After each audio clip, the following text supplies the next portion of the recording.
ومن أحسن قولا ممن دعا إلى الله وعمل صالحا وقال إنني من المسلمين. دعوة الأنبياء የነቢያት ጥሪ በሁሉም ቦታ ጊዜና ሁኔታ። بسم الله الرحمن الرحيم الحمد لله رب العالمين الصلاة والسلام على أشرف الأنبياء والمرسلين نبينا محمد وعلى آله وصحبه أجمعين أما بعد እንግዲህ ውድ ተከታታዮቻችን ስለ ሐጅ እየተማርን ነው። በባለፈው ተከታታይ ሁለት ፕሮግራማችን ላይ የሐጅን ሸርጦች፣ አርካኖች፣ እንደዚሁም ሱነኖችና የሐጅ መህዙራቶች አይተናል። ዛሬ ደግሞ በአላህ Subhanahu Wa Ta'ala ፍቃድ ባለፈው ጀምረን ያቆምነውን ከይፍየቱል ሐጅ የሐጅን ከይፍያ ነው የምናየው። ሐጅ ከይፍያ ወይ ደግሞ የሐጅ አደራረግ ያየን ነበር። ያው ለማስታወስ ያክል አንድ ሰው ከቤቱ ሲወጣ ሚቃት ቦታ ሲደርስ የሐጅን ስርዓት የጠበቀውን ልብስ መልበስ አለበት። ሰውነቱ ላይ ያሉ ነገሮች ጸጉርን የመሳሰሉት ነገሮች ጽፍርን መቁረጥ አለበት። ጸጉሩ እንግዲህ የሚቆረጠው ይሄ ቀድሞ ቀመስ ብብት ስር ያለን አፍረት ገላ ላይ ያለን ጸጉር ማስወገድ የተወደደ ነው። ከዛ ሰውነቱ ላይ ቅባት ነው ሽቶ መቀባት የተወደደ ነው። ልብስ ላይ ግን መቀባት አይቻልም ብለናል። ከዛ በኋላ መካ ይመጣል። መካ ከመጣ በኋላ ሆቴል የሚያርፍበት ቦታ እንደገባ ገላውን ይታጠባል። እቃውን አስቀምጦ ቀጥታ ወደ መካ ይሄዳል።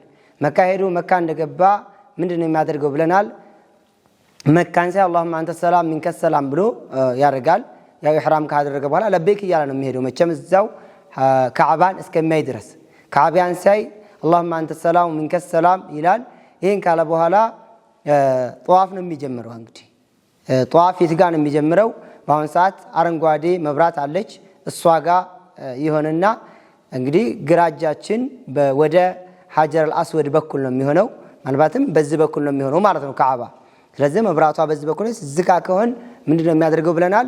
ቢስሚላህ አላሁ አክበር ብሎ ወደ ሐጀር አልአስወድ ትንሽ ወደ ኋላ ከሐጀር አልአስወድ መቅደም የለምበትም። ትንሽ ይሁንና አላህ ቢስሚላህ አላሁ አክበር ብሎ ይጀምራል ብለናል።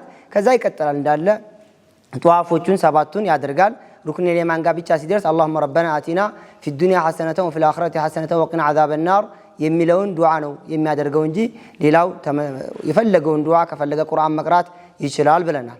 ከዛ በኋላ ይሄን ካደረገ ሰባቱን ጧፍ ሲጨርስ መቃሙ ኢብራሂም ጋር ሄዶ ሁለት ረካዓ ይሰግዳል። መቃሙ ኢብራሂም ትንሽ ወደ ኋላ ብሎ ሁለት ረካዓ ይሰግድና ከዛ ወደ ማኡ ዘምዘም ወዳለበት ወደ ሶፋ መውጫ ላይ ሶፋና መርዋ መውጫ ላይ ይሄድና ማኡ ዘምዘም ይጠጣል። በሰውነቱም ላይ ማፍሰስ ይሄ መሽሩዕ ነው፣ ጥሩ ነው። ከዛ በኋላ ከተቻለ ምንድነው የሚያደርገው? ተመልሶ ሐጀር አልአስወድን መሳም ካልቻለ በእጅ መንካት ነው። ከዛ ካልቻለ ምንድነው የሚያደርገው? ወደ መርዋ ይሄዳል ብናል።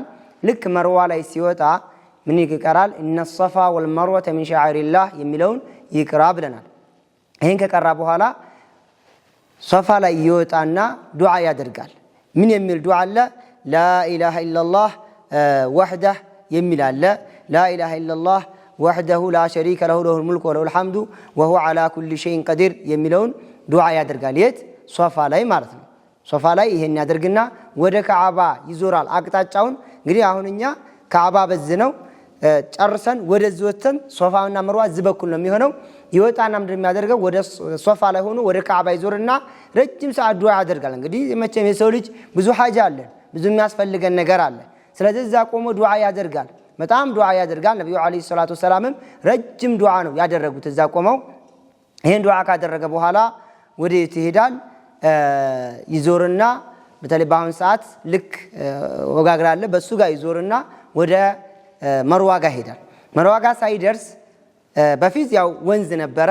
አሁን ግን ያው ወንዝ ምናምን የሚባል ስለሌለ መብራት ነው አለው። አረንጓዴ መብራት አለ፣ ረጅም ናት፣ መነሻ አለው፣ መጨረሻ አለው። እዛች ቦታ ላይ ለወንዶች መሮጥ በጣም ገስገስ በጣም ሮጦ መብራቷን ማለፍ። እንግዲህ ይሄ ሳራ ማነው ሐጀር የነብዩላህ ኢብራሂም ባለቤት የእስማኤል እናት ያደረጉት ስለሆነ እዛች አረንጓዴዋ መብራት ከመጀመሪያዋ እስከ መጨረሻው አሁን ድረስ አሁን ምልክት አለ። በፊት እንኳን በመብራት አለ። አሁን በፊት ኖርማል ምልክት ነበረ ወይ ድንጋይ ይሆነ ነበር የሚቀመጠው። አሁን መብራት ስላለ መብራቷን ጀምሮ እስከሚጨርስ ድረስ ይሮጣል። ይሄ ለወንዶች ነው። ሴቶችሳ ኖርማል አካሄድ ነው የሚሄዱት። ከዛ ይሄዱና ማን ጋር ይሄዳሉ? መርዋ ጋር ይሄዳሉ። መርዋ ጋር ይሄዳሉ። መርዋ ጋር ሲደርሱ ይሄንንም ቅድም ወደ እንትና ሲወጡ ያደረገው የሚደረግ ዱዓ አለ። ወደ ሶፋ እሱን ዱዓ ያደርጋሉ። ይላሉ ላ ኢላሃ ኢላላህ ወህደህ አንጀዘ ወዕደህ ወነሰረ ዐብደህ ወሐዘመ አልአሕዛበ ወህደህ። ይሄንን ዱዓ ያደርጋል። ከዛ በኋላ ይሄን ዱዓ ካደረገ በኋላ አሁንም መርዋ ላይ ያለ ወደ ካዕባ ዞሮ ዱዓ ማድረግ በረጅሙ ሰዓት ሰውየው እስካልደከመው ድረስ ዱዓ ያደርጋል። ይሄ አንድ ሰዕይ ይባላል። ከሶፋ እስከ መርዋ ድረስ አንድ ሰዕይ ይባላል። ከዛ ተመልሶ ደግሞ ከመርዋ ወደ ሶፋ ይመጣል። አሁንም ሶፋ ላይ ሲመጣ ላ ኢላሃ ኢላላህ ወህደህ አንጀዘ ወዐደህ ወነሰረ ዐብደህ ወዐዘ ጁንደህ ወሐዘመ አልአሕዛበ ወህደህ ያለውን ይልና አሁንም ልክ እንደ መጀመሪያው ሶፋ ላይ ሆኖ ወደ ካዕባ ይዞርና ፊቱን ዱዓ በሰፊ ያደርጋል ማለት ነው። በሰፊ ዱዓ አድርጎ አሁን ወዴት ሄዳ? ወደ መርዋ ይሄዳል። ስንት ሰዓት ያደረገ? አሁን ስንት ጊዜ? 2 ጊዜ ማለት ነው። ምናልባት አንዳንድ ሰዎች ያለማወቅ ምን ይመስላቸዋል? አንድ ሰዓት ሲባል ከሶፋ ይነሳና መርዋ ደርሶ መልሶ ሶፋ ሲደርስ አንድ ይመስላቸዋል። አይደለም። የሚሆነው ምንድነው? ከሶፋ እስከ መርዋ 1፣ ከመርዋ እስከ ሶፋ 2። ይሄ 2 ነው። በእነዚህ ያደረገ ቅድም የጀመረው ሶፋ ላይ ነበረ። ሶፋ ላይ ያለውን ጠዋፍ ሰዓይ ምን ያደርጋል? መርዋ ላይ ይጨርሳል ማለት ነው። ስንት ጊዜ? 7 ጊዜ ይሄን ያደርጋል። እንግዲህ 7 ጊዜ ሰዓይ ካደረገ በኋላ ምንድነው የሚያደርገው ሰውየው? ባለፈው ያልነው ላይ ታስታውሱ ከሆነ ሐጅ የሚያደርግ ሰው 3 የሐጅ አይነት አደራረግ ነው ያለው። አንደኛው ቃሪን ይባላል። ቃሪን ማለት ሐጅንም ዑምራንም በአንድ ላይ የነየተ ማለት ነው። በአንድ ላይ የነየተ። ሌላኛው ደግሞ ሙፍሪድ ነው የሚባለው፣ ሐጅን ብቻ የነየተ። ሶስተኛው ሙተመቲዕ ይባላል። ሙተመቲዕ ማለት ከዚህ ሄጄ ዑምራ አደርጋለሁ፣ ዑምራዬን ሰርቼ እፈታለሁ፣ ከዛ እንደ አዲስ ደግሞ ለሐጅ ምን አደርጋለሁ ነው የሚለው። ንያ ለሐጅ ነይቼ እሄዳለሁ ማለት ነው። እንግዲህ ሐጅን ለብቻ ይነይታል 1፣ ወይ ሐጅና ዑምራን በአንድ ላይ ይነይታል 2፣ ሐጅ ዑምራን ለብቻ ሐጅን ለብቻ 3 አይነት ነው የሚያደርገው። ስለዚህ ሶፋና መርዋ ላይ ቅድም ያልነው ጠዋፍ ለምሳሌ ሲያደርግ ሙተመቲዕ ከሆነ የዑምራ ጠዋፍ ነው የሚያደርገው። ቃሪን ወይ ሐጅን ባንድና ዑምራን ባንድ የነየተ ወይ ደግሞ ሐጅን ብቻ የነየተ ሰው ከሆነ ምንድነው የሚያደርገው? ጠዋፍ አልቁዱም ነው የሚሆንለት። ስለዚህ ሰዓይን ሲጨርስ 3ቱም አይነት ሰዎች ምንድነው የሚያደርጉት? ሙተመቲዕ ከሆነ ጸጉሩን ይላጫል፣ የተከለከለው ነገር ሁሉ ይፈቀድለታል። ሙተመቲዕ ማለት መጀመሪያ ዑምራን ብቻ ነይቶ ከዛ በኋላ ለሐጅ ለብቻ በሌላ ንያ አደርጋለሁ ያለ ሰው ማለት ነው። ስለዚህ ይሄ ሰው እንደሚያደርገው ዑምራን በይነ ሶፋ ወልመርዋ ሲጨርስ ጸጉሩን ይላጫል፣ አለቀ፣ ተፈታ። ኖርማል ልብስ መልበስ ይችላል። የመቆረጥ የተከለከለውን መቆረጥ ይችላል። በቃ ባልቤቱም ካለች ማንኛውም ነገር ሁሉም ነገር ይፈቀድለታል። ሐጅ ዑምራ በመነየቱ የተከለከለ ነገር ሁሉ ጸጉሩን ሲቆረጥ ይፈቀድለታል፣ ሁሉ ነገር ማለት ነው። ነገር ግን ሰውየው ሐጅና ዑምራን በአንድ ላይ አደርጋለሁ ብሎ ከሆነ የነየተው ወይ ሐጅን ብቻ አደርጋለሁ ብሎ ከሆነ የነየተው ሰዓይ በይነ ሶፋ ወልመርዋ ሲጨርስ ምንድነው የሚያደርገው? ዝም ብሎ ነው የሚቀመጠው። በቃ ወደ ዒባዳ ነው የሚገባው። እንደ የተከለከለው ነገር እንዳለ ነው። ምንም ነገር አይደለም። ጸጉር አይቆርጥም፣ ጥፍሩንም አይቆርጥም፣ ከባለቤቱም ጋር ግንኙነት አያደርግም። ማንኛውም ነገር የተከለከሉ ነገሮች በመነየቱ ሐጅን በመነየቱ ዑምራንና ሐጅን በመነየቱ የተከለከሉ ነገሮች እንዳለ ነው የሚቀጥሉት። ስለዚህ ይቀመጣል ዝም ብሎ ማለት ነው። ሁሉም በዚህ መልኩ እያሉ 8ኛው ቀን ሲደርስ ወይ ደግሞ የውሙ ተርዊያ በመባል የሚታወቀው 8ኛው ቀን ላይ ጠዋት ተነስተው ወዴት ይሄዳሉ? ወደ ሚና ይሄዳሉ። እንግዲህ ሐጅን በአንድ ላይ ሐጅና ዑምራን በአንድ ላይ የነየተውና ወይም ደግሞ ሐጅን ብቻ የነየተው እንዳለ ንያ ያስፈልጋቸው ምንም አስፈልጋቸውም። ቀጥታ ወዴት ይሄዳሉ? ወደ ሚና ይሄዳሉ። ሙተመቲዑ ሰውዬ ግን ዑምራን ሰርቶ የተፈታው ሰውዬ ምን ይነይታል? ሐጅ እንደ አዲስ ያሐርማል። ካለበት ምን ብሎ ለበይከ ሐጀን ብሎ ያሐርማል። ሆቴልም ውስጥ ካለ ሐረም ውስጥም ካለ እዛ ያንን ይነይትና ወዴት ይሄዳል? ወደ ሚና ይሄዳል። ሚና ሲሄዱ ምን ያደርጋሉ? ዙሁርን እዛ ይሰግዳሉ። ዙሁር 4 ረካ ስለሆነ እዛ ሚና ላይ የሚሰግዱት 2 ረካ ነው። አስርንም እዛ 2 ረካ ይሰግዳሉ። ጀምዕ ግን አያደርጉም። ምንም የሚሰሩት ስራ ስለሌለ እንግዲህ ጀምዕ የሚፈቀደው በሸሪዓችን ያው መቼም ሰውየው የሆነ የሚያጨናንቀው ነገር ሲኖር መንገድ ላይ ሆኖ እንደዛ ነገር ሲያጋጥም ነው እንጂ በኖርማል እንትን አይደለም። ስለዚህ እንደሚያደርገው ዙህርን ለብቻ ይሰግዳል 2 ረካዓ፣ አስሩን ለብቻ 2 ረካዓ ይሰግዳሉ በጀማዓ ማለት ነው። ከዛሊከ መግሪብን 3 ረካዓ ይሰግዳሉ። ከዛሊከ እንደዚህ ዒሻም ሲደርስ ዒሻን 2 ረካዓ ይሰግዳሉ። 4 የሚሰገዱትን 2 ረካዓ እያደረገ ይሰግዳል። ነገር ግን በአንድ ላይ አለመሰብሰቡ የተወደደ ነው። ምሳሌ ዙህርና ዒሻን ዙህርና አስርን በአንድ ላይ መግሪብና ዒሻን በአንድ ላይ አለመስገዱ የተወደደ ነው። እዚህ ቦታ ላይ መቼ 8ኛው ቀን ሚና ሲያድሩ ማለት ነው። ሚና ያድሩና ጧት ተነስተው ወዴት ይሄዳሉ? ወደ አረፋ ነው። እንግዲህ መቼ ነው ይሄ? 9ኛው ቀን። ምናልባት ሐጅ ያላደረጉ ሰዎች ሐጅ ያልሄዱ ሰዎች እዚህ ጋር ምን እናደርግበት የምንጾምበት ቀን ማለት ነው። አረፋ ላይ ይሄዳሉ። አንድ ሰው ምናልባት ከመካ 8ኛው ቀን ወደ ሚና ካልሄደስ ወይ ደግሞ ቀጥታ መጀመሪያም ሲጀመር ወደ ካዕባ አልሄደም፣ ምንድነው የሚያደርገው? ወደ መካ አልገባም፣ ቀጥታ ወደ አረፋ ይሄዳል። መቼ? 9ኛው ቀን። ለምን? ግዴታ 8ኛው ቀን ሚና ማደር ዋጅብ ስላልሆነ ማለት ነው። ለምሳሌ ከዚህ ከኢትዮጵያ አንድ ሰው ዛሬ 9ኛው ቀን ቢሆን ጧት 12 ሰዓት ከዚህ ተነስቶ ዙሁር ላይ አረፋ መድረስ ከቻለ ችግር የለውም፣ አረፋ ይድረስ። በዙሁር ላይም ባይሆን ማታ አምሽቶ ጧት ፈጅር እስካልወጣ ድረስ አረፋ ከደረሰ ምን አለው ማለት ነው? ሐጅን ያገኛል፣ ሐጅን ስራ እንትን ያደርጋል። ስለዚህ አረፋ ላይ ይሄዳል። አረፋ ከሄደ በኋላ እዛ ዚክር ያበዛል፣ ዱዓ ያደርጋል። የት ይገባሉ? መስጂድ ነሚራ የሚባል አለ። እዛ መስጂድ ነሚራ ዙህርና አስርን 2 ረካዓ ተደርጎ በአንድ ላይ ይሰግዳሉ። ማለትም ዙህርን መጀመሪያ 2 ረካዓ ይሰግዳሉ። ከዛ ኢቃም ይባላል። እንደገና ምን ይሰግዳሉ? ኢቃም ከተባለ በኋላ አስርን ይሰግዳሉ ማለት ነው። ከዛ በኋላ እዛ መስጂዱ ትልቅ ነው። አሁን ድረስ መስጂዱ ትልቅ ስለሆነ የአረፋ ክልል አለ። ግማሹ መስጂዱ ውስጥ አረፋ ነው፣ ግማሹ ደግሞ አረፋ ቦታ አይደለም። ምናልባት አንዳንድ ሰዎች ሐጅ ስናደርግ እንዳንሳሳት ብዬ ነው። ለምን? እዛው አሁን ምልክት አለ። ምልክቱ ላይ ሳይደርስ አንድ ሰው እዛ ሳይደርስ ከቆመ አረፋ ቦታ አልቆመም ማለት ነው። ጥንቃቄ ይፈልጋል ይሄ። ስለዚህ እዛ አካባቢኛው ትልቁ ነገር ዕልም የሚባለው ነገር መጠየቅ ነው። ማክሰው መጠየቅ ነው። የት ነው የአረፋ ክልል የት አለ ብለን መጠየቅ። ስለዚህ አረፋን ክልል ግማሹ መስጂዱ የመስጂዱ አካል ግማሹ አረፋ ክልል ውስጥ ነው፣ ግማሹ ደግሞ ከአረፋ ክልል ውጭ ስለሆነ መስጂዱ ውስጥ ማሳለፍ የለብንም። ፀሐይ ስለሆነ አንዳንዱ ሰው ፀሐይ ላይ ከመቆም ብሎ መስጂዱ ውስጥ ቆሞ ላሳልፍ ይችላል በኢባዳ ምናልባት መስጂዱ ውስጥ ስትሆን አረፋ ክልል ውስጥ ካልሆን ኢባዳ ሊበላሽ ይችላል። ምን ማድረግ አለበት? አረፋ ክልል ላይ መሆኑን ማረጋገጥ አለበት። እዛ አረፋ ክልል ከገባ በኋላ ዱዓንም ያድርገው አንድ ሰው ከቻለ ጀበል ረህማ የሚባል አለ።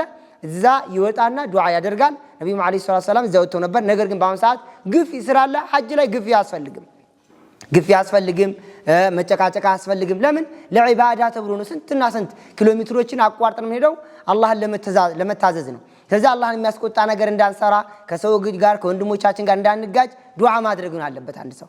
ከዱዓዎች ሁሉ በላጭ ደግሞ ነብዩ አለይሂ ሰላቱ ወሰላም ምን ብለዋል?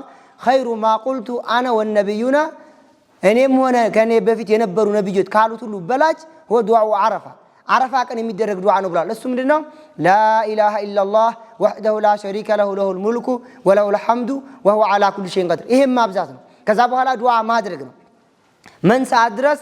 ፀሐይ እስከምትጠልቅ ድረስ አረፋ በዚህ መልኩ ይቆያሉ ማለት ነው።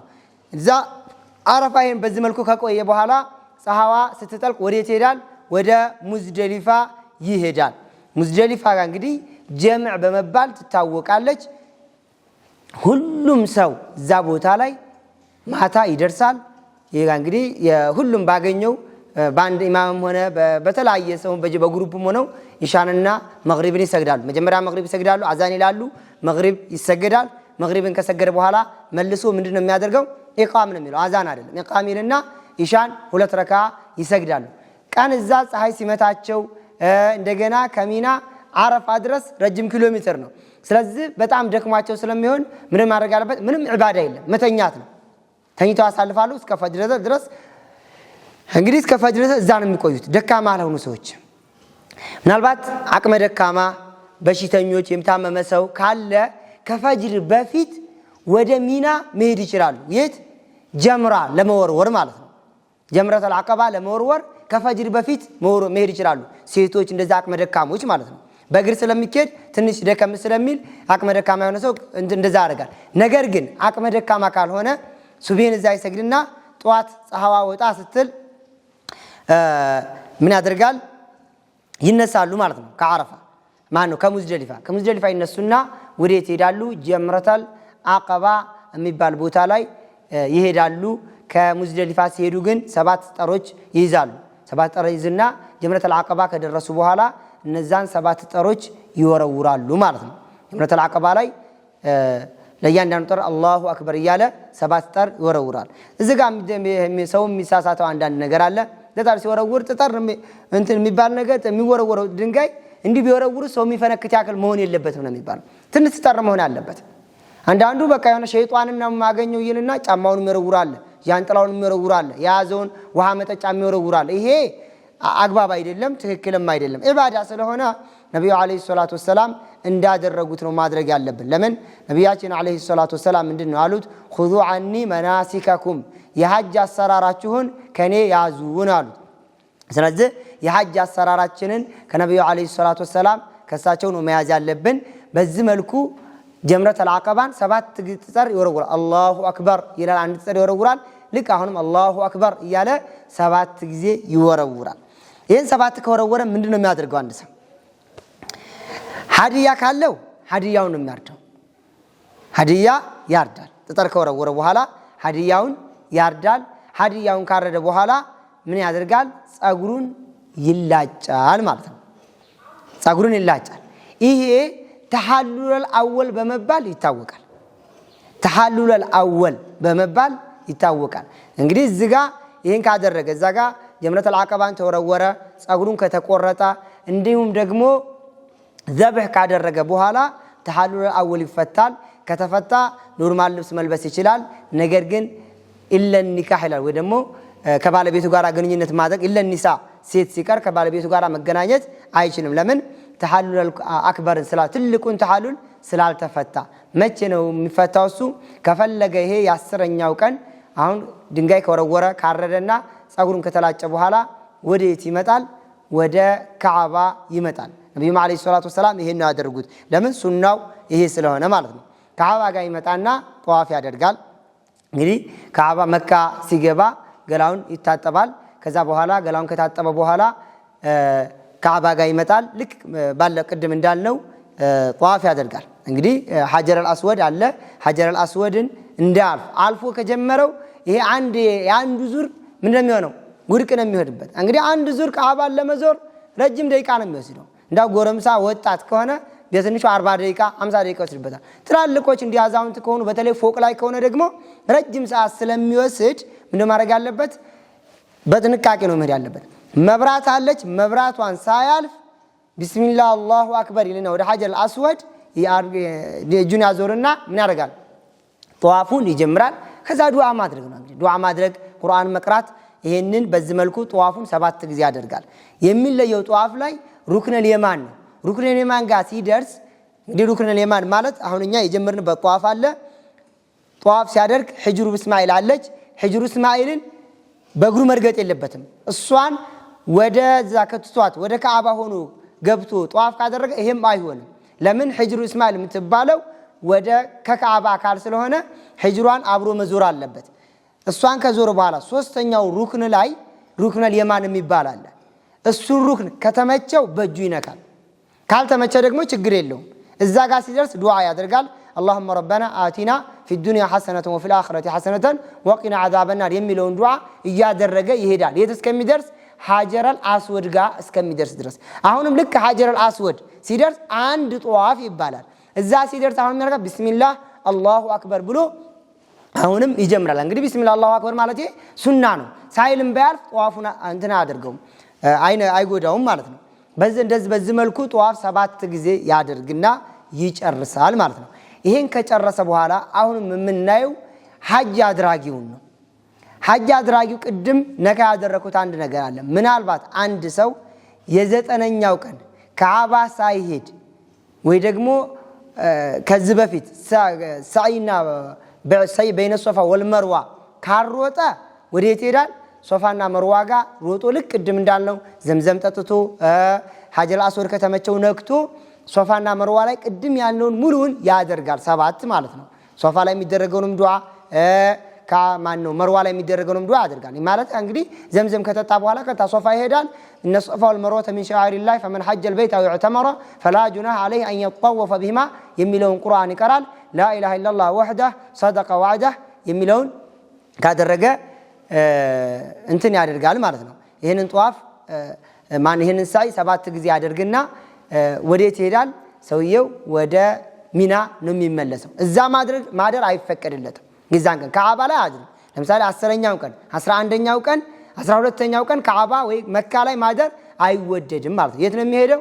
አይወደድም ሳይሆን አይቻልም። የት? ቀጥታ ወደ ሚና ይሄዳል። ሚና ይሄድና እዛ ያድራል። እንግዲህ ይሄ ጧፍ ዚያራ ካደረገ ሁሉም ነገር ተፈታ ማለት ነው። ማለትም ለምሳሌ አንድ ሰው መጀቀድም ብያለው ጧፍ ተሐሉል አወል ለምሳሌ በማረድ ድንጋይ በመወርወር ከዛሊካ ጻጉሩን በመላጨት ምን ያደርጋል ብለናል? ይፈታል ብለናል። ይሄ አንደኛው ነው። ሁለተኛው ግን የሚፈታው ጧፍ ዚያራ የሚባለው ወይ ጧፍ አልአርካን ወይ ጧፍ አልኢፋዳ በመባል ይታወቃል። ይሄ ጧፍ ግዴታ ነው፣ አርካን ነው፣ መሰራት ስላለበት ነው። እሱን ከሰራ ሰውየው የሚደረጋል ተፈታ እንላለን ማለት ነው። ሙሉ በሙሉ ከሐጅ ተፈቷል። ስለዚህ ሚና ይሄድና እዛጋ ሚና ያድራል ማለት ነው። ስንት ቀን? 3 ቀን ያድራሉ። እዛ 10ኛው ቀን ያድራሉ። 11ኛውና 12ኛውን ቀን እዛ ካደረ በኋላ ምናልባት በጣም የቸኮለ ሰው 11ኛውና የ12ኛው ቀን ላይ የ11ና 11ኛው ቀን ላይ የ11ና የ12ቱን ጠር ይወረውራል። የት? ጀምረተል አቀባና ጀምረተል ውስጧ ጀምረተል ኩብራ ይባላሉ። እንግዲህ መቼ ነው የሚወረውረው? ይሄንን ጠር ሁሉ ጊዜ ከሰዓት ይሄድና ለምሳሌ 11ኛው ቀን አሁን 10ኛው ቀን ላይ ጧት ነው የወረወረው አይደለ? ከሙዝደሊፋ መጥቶ 11ኛው ቀን ላይ ግን እዛው ሚና አድሮ ዙሁርን ይሰግድና የት ይሄዳል? ጀምረተል ውስጧ የምትባላለች ጀምረተል ውስጧ ትንሿ ጀምራ የምትሄድና እሷ ጋር 7 ጠር አላሁ አክበር እያለ 7 ጊዜ ይወረውራል። ከዛ በኋላ ውስጧ መካከለኛ ላይ እቺ ሱግራ ማለት የመጀመሪያ ትንሿ አለች። ከዛ ውስጧ ጋር ይመጣል መካከለኛው እሷም ጋር 7 ጊዜ ይወረውራል። 7 ጊዜ ከወረወረ በኋላ ደግሞ ጀምረተል አቀባ ጋር ይመጣል ትልቋ ማለት ነው። መስጂደል ኸይፍ የሚባል አለ። እሱ ጋር ያለችውን 3 ጊዜ ምን ያደርጋል? 7 ጊዜ ትጠር ይወረውራል። ይሄ አንድ ቀን ማለት ነው። መቼ ቀን? ይሄ 11ኛው ቀን። 12ኛው ቀን ላይ ልክ አሁን 11ኛው ቀን ላይ እንዳደረገው ያደርግና ከቸኮለ የ13ኛውን ቀንና የ12ኛውን ቀን በአንድ ቀን ይወረውራል። ለምሳሌ ይመጣና የ12ኛው ቀን ለ12ኛው ቀን ይወረውራል 7 ጠር ለእያንዳንዱ ጀምረተል ሱግራ ጀምረተል ውስጧና ጀምረተል ኩብራ ትንሿ መካከለኛዋ ትልቋ ለእያንዳንዳቸው 7 ጠር ይወረውራል። ቸኩሎ መሄድ ቸኩሎ ከሆነ ሰውዬው አሁንም ይመጣና የ13ኛውንም ቀን እንደዚሁ ይወረውራል። ስንት ቀን? ስንት ጠር? 7 ጠር ይወረውራል። ለእያንዳንዱ ጠር አላሁ አክበር እያለ ይወረውራል ማለት ነው። በዚህ መልኩ ሐጅን የ12ኛውን ቀን ከጨረሰ በኋላ ምንድነው የሚያደርገው? ወደ ካዕባ ይሄዳል። ምናልባት ሰውየው ካዕባ ከመጣ በኋላ ጠዋፈል ወዳዕ ይባላል። የመሰናበቻ ጠዋፉን አድርጎ ወደ ሀገሩ ይሄዳል ማለት ነው። ይሄ ጠዋፈል ወዳዕ ለማንኛውም ሰው ነው የሚሉት። አንድ ሰው መካ ገብቶ ግዴታ ሲወጣ ከመካ ጠዋፍ የአላህን ቤት ዞሮ ነው መውጣት ያለበት። ማን ሲቀር? ሐይድ ላይ ያለች ሴት ሲቀር። እቺ ሐይድ ላይ ያለች ሴት ምናልባት ሐይድ ላይ ከሆነች ካልጨረሰች ወደ መስጂድ መግባት ስለማይፈቀድላት ለሷ ግን ዋጅብም አይደለም ሱናነቱም ይቀርላታል። ለሌላው ግን ዋጅብ ነው። ምናልባትም ይሄንን ጠዋፍ ሳያደርግ ቸኩሎ ረስቶት ከሄደ ሰውየው ምን ያደረግበታል? ባለፈው ያሳለፍነው ህግ አለ። ያንን ህግ ማውጣት አለበት። ምንድነው እሱም? ፊዲያ ማረድ አለበት ማለት ነው። ማረድ አለበት። ያንን ያርዳል፣ ባለበት ቦታ ላይ ያርዳል ማለት ነው። ከዛ ውጭ ይሄ እዛው ግን 13ቱንም ቀን መቆየት ፈልጋለሁ ያለ ግን ለእያንዳንዱ ቀን 11ኛውም ቀን 7 ጠር 12ኛውም ቀን 13ኛውም ቀን ትጠር ወርውሮ ከዛ በኋላ ወደ ካዕባ ይሄድና ካዕባ ላይ እዛ መቆየት ከፈለገ ዝም ብሎ መቆየት ይችላል። ጠዋፈል ወዳዕን ሳያርግ ጠዋፈል ወዳዕ የሚደረገው መካ ላይ 10 ቀንም 1 ወርም 2 ወርም ተቀመጠ። ይሄን ተቀምጦ ሊሄድ ሲል ካዕባ ጠዋፍ ያደርጋል ማለት ነው። ጠዋፍ ሲያደርግ ያው ኖርማል ልብስ ነው ለብሶ የሚያደርገው። እንደዚህ የዑምራ ልብስ ወይ የሐጅ ልብስ መልበስ አይጠበቅበትም ነው። ይሄንን ጧፍ አድርጎ ወደ ሀገሩ መሰናበት ይችላል ነው የሚለው። ኢንሻአላህ ይሄኛው ፕሮግራም ዛሬ ፕሮግራማችን በዚህ እናጠናቅቃለን። ሱብሃነ ረቢከ ረቢል ዒዘቲ ዐማ የሲፉን ወሰላሙን ዐለል ሙርሰሊን ወልሐምዱሊላሂ ረቢል ዓለሚን ወሰላሙ ዐለይኩም ወረሕመቱላሂ ወበረካቱሁ። ومن أحسن قولا ممن دعا إلى الله وعمل صالحا وقال إنني من المسلمين. دعوة الأنبياء ينبيات الري بهلم بوتا ጊዜና ሁኔታ